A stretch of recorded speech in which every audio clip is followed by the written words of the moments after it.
Neyim üçün biz daim kitap okup duruşumuz gerek? Menimce bu men anlagan en yaxşı bir cevap dep bilaman. Navadi bir adam pat-pat kitap okup öz kallasını zaretlep, özünün bilimini tuluqlap tursa, bu adamda özlük göz karşı bulmaydı. Onun müstakil dünya karşı, müstakil kişilik karşı bulmaydı. Hədisdə etrafıdakilerin belgilep bergen karşı oyunçil mağdu. Etrafıdakiler neymişse şunu doğru.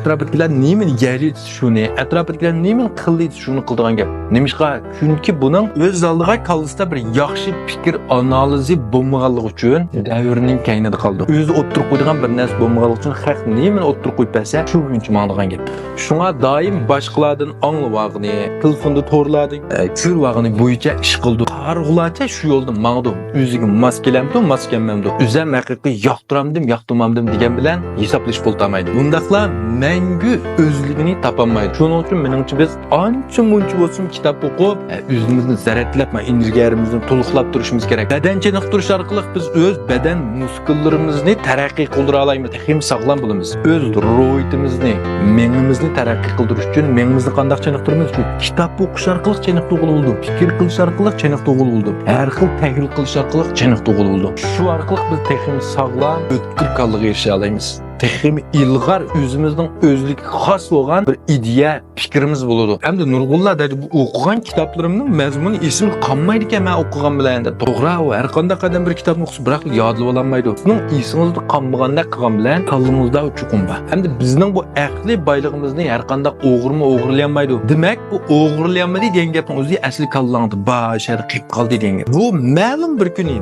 ma'lum bir ishdan, ma'lum bir jarayonda sizga cho'qqim asqatadi. Shu vaqt o'qigan narsangiz tabiiy holda ifodalanib chiqadi. Bunga ishonsangiz bo'ldi. Shuning uchun endi bu telefonimizni ba'zi vaqtda ancha-muncha qilib qo'yib turib, bir haftada hech bo'lmasa bir 2 kun, har qitimda bir 15 minutdan bir yarim soatgacha kitoblarni varaqlab o'qib qo'ying. Endi esingiz bo'lsin, navbat sizning kitobingiz bo'lsa, balkim o'qishingiz mumkin, o'qimasligingiz mumkin. Lekin kitobingiz bo'lmasa, muqarrar o'qimaysiz.